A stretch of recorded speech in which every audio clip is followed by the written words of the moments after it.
जालन्यात महसूल विभाग वाळू माफियांच्या दावणीला, गोदावरीच्या लुटीत अधिकाऱ्यांचे अर्थपूर्ण मौन. जालन्यात वाळू माफियांचा उच्छाद.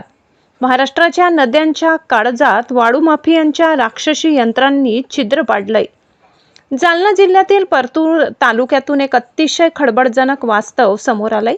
गोदावरीच्या पात्रात दिवसाढवळ्या नियमांची पायमल्ली होते, पण प्रशासन नेमकं कोणाचे लाड पुरवतंय हाच आजचा मोठा सवाल आहे. मुद्दा क्रमांक 1, नियमांची ऐसी तैसी आणि यंत्रांचा धिंगाणा. जालन्याचे महाराष्ट्र नवनिर्माण सेनेचे जिल्हाध्यक्ष प्रकाश सोळंके पाटील यांनी एका निवेदनाद्वारे वाळू माफियांचा हा काळा धंदा चव्हाट्यावर आणलाय. चांगतपुरी वाळू घाटावर जे घडतंय ते ऐकून तुमचेही डोळे विस्फारतील. शासनाने वाळू उत्खननासाठी काही अटी घातल्या होत्या, पण तिथे अटींची उघड पायमल्ली होते. रात्रंदिवस 3 पोकलेन आणि JCB सारख्या महाकाय यंत्रांनी गोदावरीचं पात्र ओरबाडलं जातंय. नियम म्हणतो मर्यादित उपसा, पण इथे तर अहोरात्र लूट सुरू आहे. 30 पेक्षा जास्त हायवा गाड्या बेकायदेशीरपणे वाळूची वाहतूक करत आहेत. प्रशासनाला हा धिंगाणा दिसत नाही का, की जाणीवपूर्वक डोळे झाक केली जाते? मुद्दा क्रमांक 2, महसुलाची लूट आणि अधिकाऱ्यांचं संशयास्पद मौन.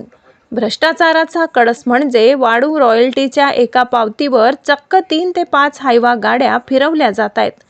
एका पावतीवर एकच गाडी अपेक्षित असताना हा बनाव कोणाच्या आशीर्वादाने सुरू आहे? शासनाचा लाखो रुपयांचा महसूल बुडवला जातोय. नदीपात्रात मोठमोठे खड्डे पडल्यामुळे शेती आणि भूजल पातळीवर गंभीर संकट ओढवलंय. 23 मार्चला तहसीलदार यांना तक्रार करूनही अजून ठोस कारवाई का झाली नाही?